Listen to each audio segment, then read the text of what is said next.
말씀은 마태복음 28장 16절로 20절입니다. 그 11 제자들이 갈릴리에 가서 예수께서 그들에게 명령하셨던 그 산에 이르러 예수를 뵙고 경배하나 아직도 의심하는 자들이 있더라. 예수께서 나와 말씀하여 그들에게 이르시되 하늘과 땅의 모든 권세가 내게 주어졌으니 그러므로 너희는 가서 모든 민족을 제자 삼되 아버지와 아들과 성령의 그 이름을 향하여 세례를 베풀고 내가 너희에게 명령했던 모든 것을 지키도록 그들을 가르치면서 제자를 삼으라. 볼지어다 내가 이 시대에 끝날까지 너희와 항상 함께 있으리라 하시니라. 오늘 말씀을 가지고 지상명령 전문 오해 참가자들 전원 사망 이런 제목으로 말씀을 나누겠습니다. 교통법규를 전혀 모르는 어떤 사람이 운전하는 차에 탑승했다면 탑승자 전원이 사망하는 사고가 일어나지 않을까요?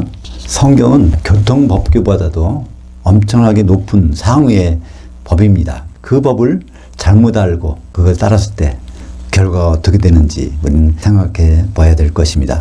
요한복음 3장 16절에 보면 하나님이 세상을 이처럼 사랑하사 독생자를 주셨으니 이는 그를 향하여 믿는 자마다 멸망을 당하지 않고 영생을 얻으리라. 그 말씀 있죠. 하나님이 이게 결국 주실 것은요, 영생 아니면 멸망. 마태복음 25장에서는 그걸 영벌, 영생이라고 그러는데요.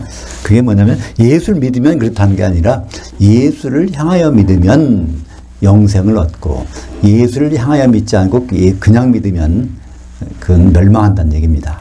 그러니까 예수님의 모습이 다양하게 변하는데 궁극적인 신랑으로 오실 예수님까지를 꾸준히 믿고 준비하고 있어야 영생, 천년왕국에 들어가고 그렇지 않으면 천년 동안 지옥에 빠진다는 얘기죠.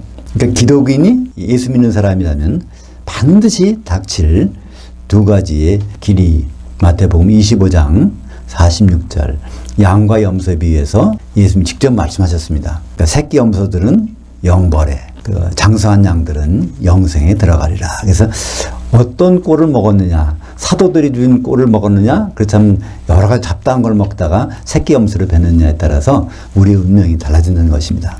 성경에는 수많은 명령문이 있습니다. 그 명령문 중에서 지상명령으로 알려진 것이 있죠. 지상이라는 것은 땅에서의 명령이 아닙니다. 예수님이 지상에 계실 때 이 말씀하셨다. 그게 아니라 이를 찢자 윗상자, 가장 높은 곳에 있는 명령이라는 것이니까 사람들이 이걸 예수님이 지상명령이다 이렇게 말하고 있는 것이죠. 그게 바로 마태복음 28장 19절에 그러므로 너희는 가서 모든 민족을 제자로 삼되 아버지와 아들과 성령의 그 이름을 향하여 세례를 베풀고 내가 너희에게 명령했던 모든 것을 지키도록 그들을 가르치면서 제자 삼으라 하는 것입니다.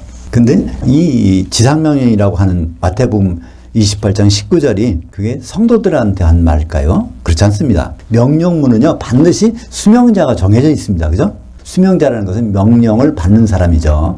이 마태복음 28장 19절의 명령을 받은 사람들은 거기 마태복음 그 후에 28장 16절부터 18절까지 나와 있습니다. 이 사람들에게 한 얘기예요. 우리들에게 한 얘기가 아닙니다. 한번 볼까요? 16절부터 18절까지 그 11 제자들이 갈릴리에 가서 예수께서 그들에게 명령하셨던 그 산에 이르러. 그러니까 사실 예수님은 부활하신 다음에 예루살렘에 계셨잖아요.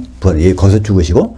근데 여기서 보면 갈릴리에 가서 제자들 만났습니다. 그러니까 갈릴리에 가서 그 산에 가서, 그 산이라는 것은 정해진 산이죠. 갈릴리에 가서 산상수훈을 말씀하신 그 산에 가서 다시 제자들을 거기서 불러놓고 말씀하시는 것입니다. 근데 그 중에는 예수님을 의심하는 사람들도 있었어요. 왜 그럴까요? 아직은 제자들에게 성령이 내리신 적이 없어요. 언제 내리죠? 오순절에 내리니까 아직도 예수님을 의심하는 제자들이 있다는 것입니다. 18절에 예수께서 나와 말씀하여 그들에게 이르시되 하늘과 땅의 모든 권세가 내게 주어졌으니 그러면서 이제 그들에게 말씀하시는 것입니다. 11 사도, 11 제자들, 가룟 유다는 이제 자살했으니까 이 자리에 누가 들어갈까요? 나중에 사도 바울이 들어갑니다. 사도 바울은 항상 말해요. 하나님의 뜻으로 예수 그리스도 사도된 나 바울은 항상 그것을 밝히고 있습니다. 그래서 사도들에게 이 말씀을 하신 것을 알 수 있습니다. 거기에 하늘과 땅의 권세를 주셨다는 그 의미는 뭘까요? 하늘과 땅의 모든 권세를 예수님이 주셨어. 그럼 여기 빠진 게 하나 있어요. 나중에 받을 게 있어. 하늘들의 권세는 안 주셨단 말이에요. 하늘, 셋째 하늘과 땅의 권세를 주시고, 하늘들은 누가 갖고 계세요? 하나님 아버지께서, 하늘들에 계신 아버지께 통치가 끝나야, 그 통치가 끝나면 그때 내려오셔서 그때부터 천년왕국에서 하시니까 여기에 하늘과 땅의 권세, 여전히 마귀는 활동할까요? 그런 뜻입니다. 하늘들의 공중에서 마귀는 있을 텐데 너는 이 일을 해야 돼. 여기에 이제 그런 의미가 담겨져 있는 것이죠. 그래서 성경은 하늘과 하늘들을 반드시 구분합니다. 근데 이 사도들에게 명령하신 건요, 명령이 뭐가 됐습니까? 일단 가서 일을 하라는 거잖아요. 근데 이 말씀이 되려면 뭐가 있을까요? 그러니까 사도들에게 맨 마지막으로 하신 말씀 무엇일까요? 누가복음 24장 49절입니다. 사실 예수님의 최종 말씀이, 최종 명령이 바로 누가복음 24장 49절에 있는 거죠. 한번 볼까요? 볼지어다 내가 내 아버지께서 약속하신 것을 너희에게 보내리니 너희는 위로부터 능력으로 입혀질 때까지 이 성에 머물라. 여기도 너희 누굴까요? 사도들입니다. 갈릴리에서 말씀하셨던 예수님이 이제 또 예루살렘에 오셔서 감람산에서 승천하실 때 이때 마지막으로 하신 말씀이 누가복음 24장 49절. 여기 뭐예요? 너희들은 가지 말라는 거예요. 그죠? 머물라는 거예요. 예루살렘 성에. 무엇 때문에? 능력이 위로부터 입혀질 때까지. 그 능력이 디나미스가 뭘까요? 네, 디나미스가 성령이라는 걸 알 수 있죠. 사도행전 1장 8절에 오직 성령이 너에게 임하시면, 그러니까 누가복음에서는 능력이라고 말했고 디나미스라고, 또 사도행전에서는 성령이라고만 했습니다. 그러니까 성령과 능력은 이제 같은 것으로 사용된 것이죠. 그러니까 누가복음도 누가가 기록하고 사도행전도 누가가 기록했으니까 이건 의심할 여지가 없는 것입니다. 한마디로 성령이 임하기 전에는 절대로 아무것도 하지 말라는 것입니다. 사도들이 움직인 모든 것은요, 성령에 의해서 움직인 것입니다. 사도들이 말한 것도 성령에 임해서 나오는 말이지 인간의 개인 말이 아니라는 겁니다. 그래서 이 지상명령으로 말씀하고 있는 그 내용이 바로 이것은 사도들이 가서 뭐 하라는 것이 다 성령에 잠겨져서 성령이 하시는 대로 너희들은 해야 된다. 그런 의미가 들어가 있는 것입니다. 사도행전 1장 5절에 보면 요한은 물로 잠기게 했으나 너희는 몇 날이 못되어 성령으로 잠겨지리라 하셨느니라. 이게 세례라는 말은요, 우리말 번역에 세례라는 말이 참 잘못된 말입니다. 그걸 경우에 어디서는 어떻게 말하죠? 침례라고 그래요. 또 천주교에서는 영세라고 말합니다. 근데 이 세례나 침례나 그런 것은 다 뭐죠? 의식입니다. 어떤 한순간에 있는 거예요. 어떤 한순간에 있는 예식을 행하는 것입니다. 근데 여기에서 예수님 말씀하신 것은 예식이 아니라 어떤 상태를 유지하는 것입니다. 잠겨 있으라. 물에 잠기면은 물세례. 그러니까 성령에 잠기면 성령세례. 나중에 지옥불에 잠기면 그것은 불세례라고 하는 것이죠. 그래서 사도행전 1장 5절에 예수님이 말씀하실 때 요한은 세례요한은 물로 잠기게 하였으나 너희는 몇 날이 못되어 성령으로 잠겨지리라 하셨느니라. 우리말 번역에 성령 세례라고 했지만 성령으로 잠겨지는 것. 예수님의 지상명령은 한마디로 뭘까요? 사도들에게 성도를 만들어서 교회를 세우라는 것입니다. 그렇다면 성도들은 뭘 해야 될까요? 성도들도 계속 사도들이 하는 일만 하면은 예수님 목적이 이루어질 수가 없는 거죠. 그죠? 그래서 예수님의 지상명령을 다시 한번 보면 마태복음 28장 19절 그러므로 너희는 가서 모든 민족을 제자들로 삼되 모든 민족을 제자들로 삼되 그 방법을 두 가지를 쓰라는 것입니다. 하나는 성령에 잠기게 하고 또 하나는 사도들에게 말한 것을 그들에게 일러줘서 그걸 지키도록 하라는 것입니다. 한마디로 성령에 잠겨져서 사도들의 말씀을 지키는 것. 그게 바로 성도들이 할 일이죠. 그러니까 성도들이 할 일은요, 사도들이 뭘 하는 사람인가를 알면 금방 알 수 있습니다. 11장 2절에 사도들은 중매쟁이라고 말씀하고 있죠. 그러니까 중매하는 일을 사도가 하고 있으니까 우리는 혼인에 준비하는 일, 그 일이 있는 거 아니겠습니까? 혼인식에 중매만 다 한다면요, 그건 혼인 결코 이루어질 수 없는 것입니다. 그래서 이 사도들에게 주신 지상명령, 이것이 시행된 현장이 어디 있을까요? 사도행전 2장 38절에 있습니다. 오순절날 먼저 사도들에게 성령이 임해서 그들이 잠겨졌어요.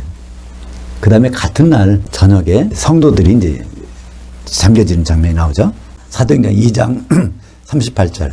베드로가 이르되, 그러니까 사도로서 하는 것입니다. 이것은 베드로가 사도로서 이르되 너희가 회개하여 각각 예수 그리스도의 이름을 향하여 세례를 받고, 마태복음에서는 아버지와 아들과 성령의 이름으로, 사도행전에서는 예수 그리스도의 이름으로.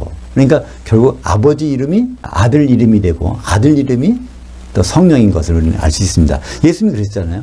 나는 아버지 이름으로 왔음에 또 내 이름으로 보내실 성령. 그래서 성부와 성자와 성령, 이건 없어지고 그냥 예수의 이름으로 라는 말이 이제 사도행전에서는, 사도들은 그렇게만 했어요. 사도들은 성부와 성자와 성령의 이름으로, 그런 말을 한 적이 없어요. 사도들이 처음 한 것은 예수의 이름으로. 그것도 하나의 의식을 행한 것이 아니라 어떻게 됐습니까? 베드로가 이 말을 사도가 전하니까 수십만 명이 모인 예루살렘에서, 거기에서 그 말을 받아들이는 사람들이 성령이 잠겨졌다고 되어 있어요. 우리말 번역은 세례라고 되어 있지만 세례가 아니라 무언가에 잠겨졌다고 되어 있어요. 근데 그 무언가가 물이 아니라 성령이라는 걸 알 수 있습니다. 왜냐하면 예수님이 약속하신 것은 물이 아니라 성령이었으니까. 그죠? 그래서 사도행전 2장 38절에 예수 그리스도의 이름을 향하여 잠겨져서 너희 죄사함을 받으라. 그래야면 성령의 선물을 받으리니. 그래서 2장 41절에 그 말을 받아들이는 사람들은 세례를 받음에, 이건 우리말 번역이고요. 성경 원전에는 그 말을 받은 사람은 다 잠겨짐에, 거기에서 예수님이 성령으로 잠겨진다고 했으니까 성령은 기록할 필요가 없으니까 그렇게 기록했습니다. 그들이 잠겨짐에 3,000명이 되더라. 그래서 이것은 어떤 것이 이루어진 현장인가요? 오순절날은 매년 뭘 하죠? 밀가루를 기름에 반죽해서 떡두개를 만들어서 흔들던 날입니다. 매년 그렇게 해봤는데 바로 예수님이 십자가 달리신 그 해에는, 오순절날은 그거 할 필요가 없어요. 그냥 사도들이 떡 한 덩이, 성도들이 떡 한 덩이.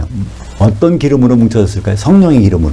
그래서 교회가 시작된 날, 그러니까 사도들의 기초석 위에 성도들이 세워진 날이 바로 오순절이 되는 것이죠.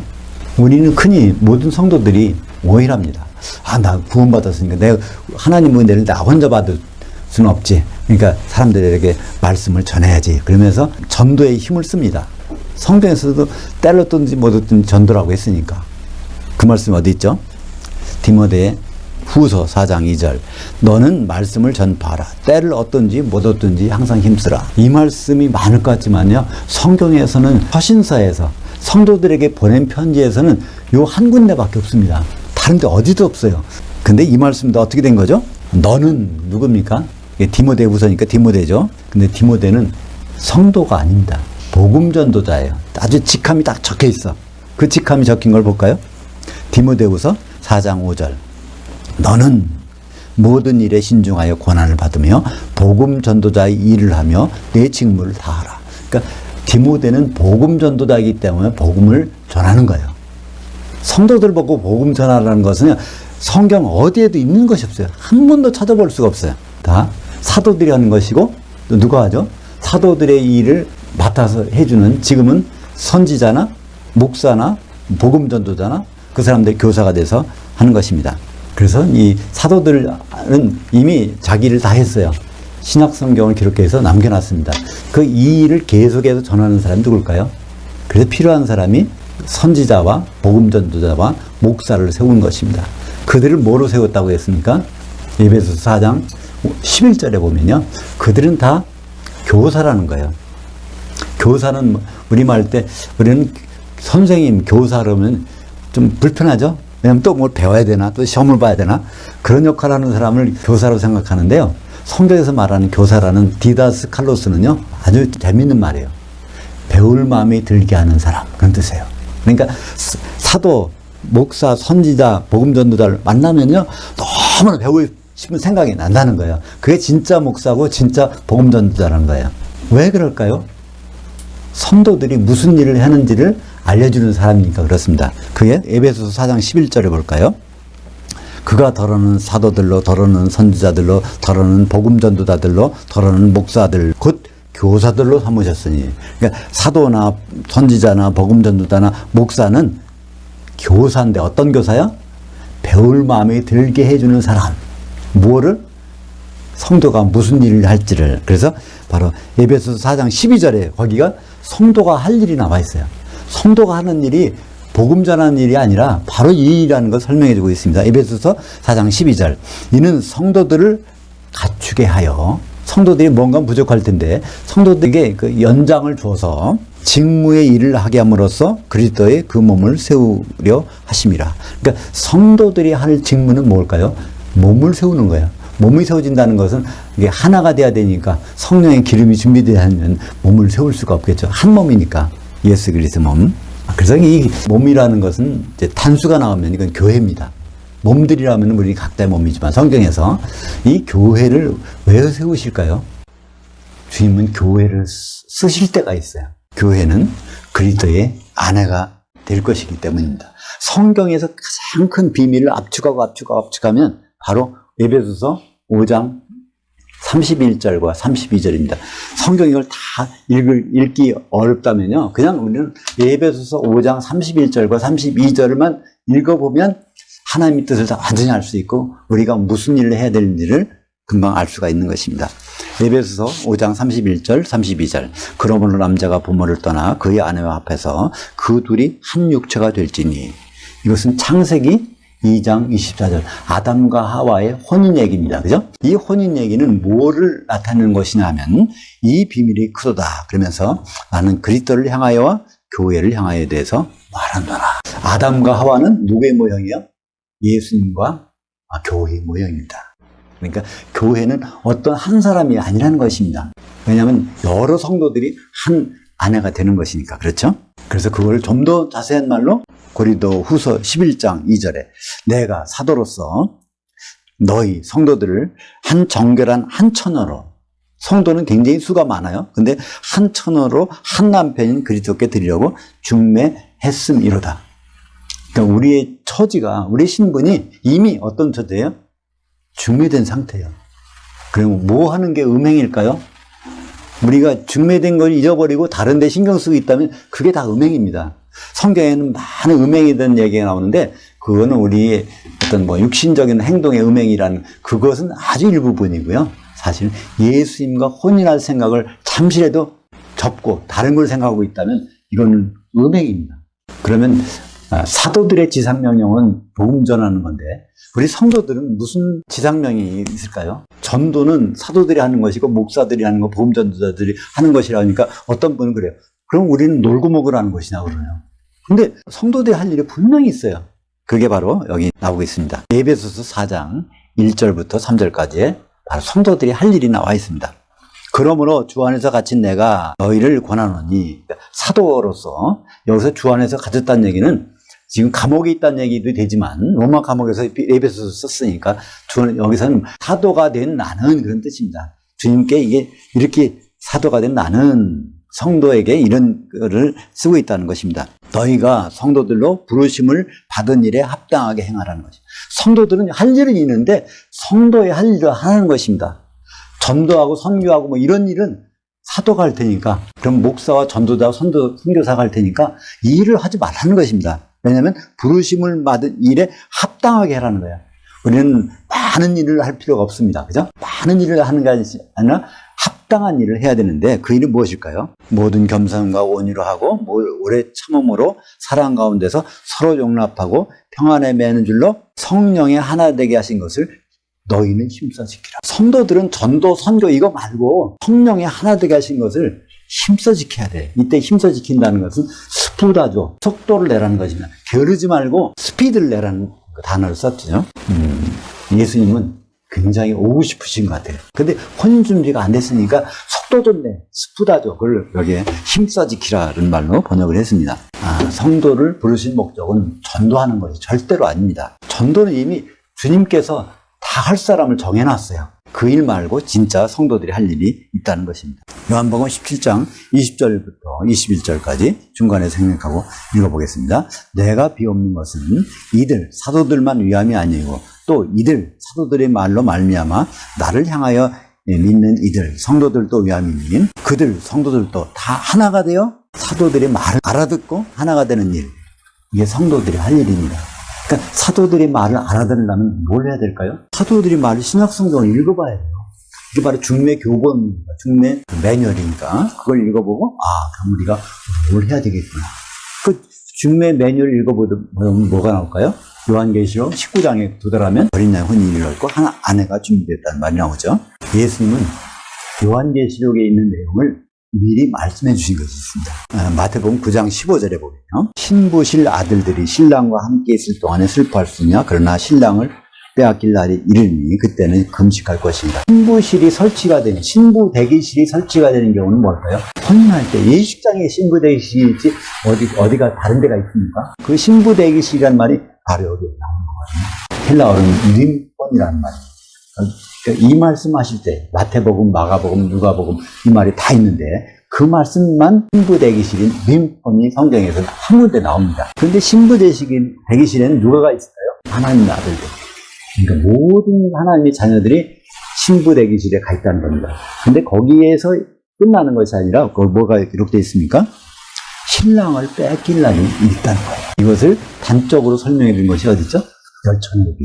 다 기름을 준비했거나 안 냈거나 슬기롭다나 미련한 자 전부 다 거기 가서 만나긴 만나는데 그게 바로 하나님의 아들들로 신부실에 있는 아들들로 표현되는 것입니다. 마태복음 25장에서는 열천으로 마태복음 9장에서는 아들들로 그 자리에서 다 있겠지만 그러나 운명이 달라진다는 얘기입니다. 마태복음 25장 8절 그 현장에서 어떤 일이 일어날까요?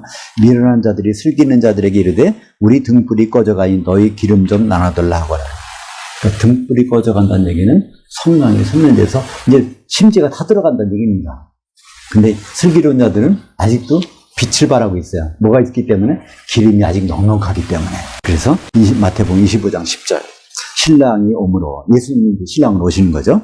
준비했던 자들은 혼인잔치 만찬에 들어가고 문은 닫힌지라. 그래서 이것이 혼인잔치 들어갔다 천년왕국에 들어가는 거고 거기에 못 들어간 사람들은 지옥에서 천년 동안 벌 받는 것입니다. 이제 앞으로 절기의 상으로는 무슨 일이 다가오죠?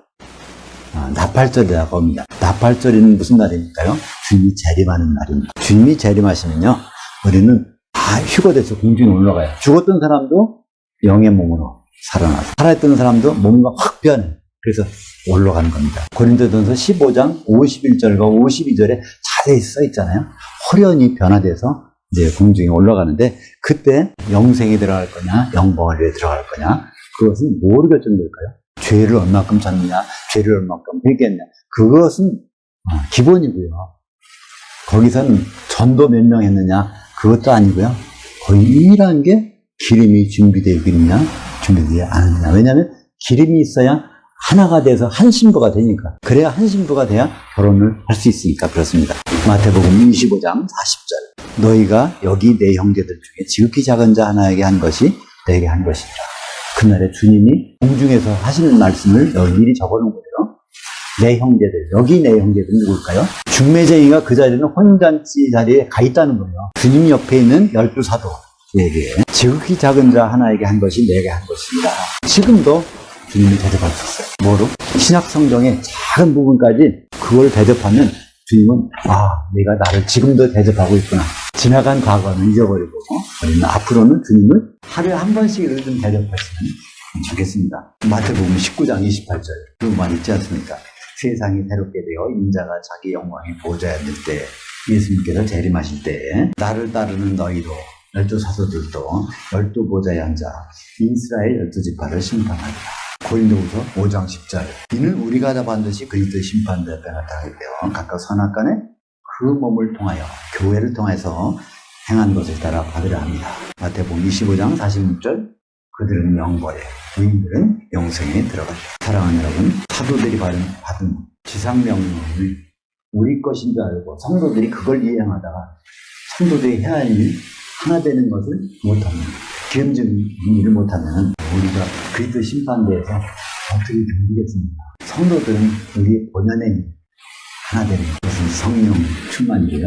성령 충만은 어디서 나올까요? 우리가 서로 사랑할 때 아가페 사랑 속에 성령이 충만하게 될 수 있는 것입니다. 기도하겠습니다. 하나님 아버지, 오늘 말씀을 통해서 다시 한번 사도들 이름이 전도하는 것이지만 성도들의 이름이 하나 되는 것, 바로 성령의 기름을 준비하는 것이라고 하셨사오니 주님 오실 때까지 흥멸하지 않도록 인도하여 주시옵소서. 예수님으로 기도합니다.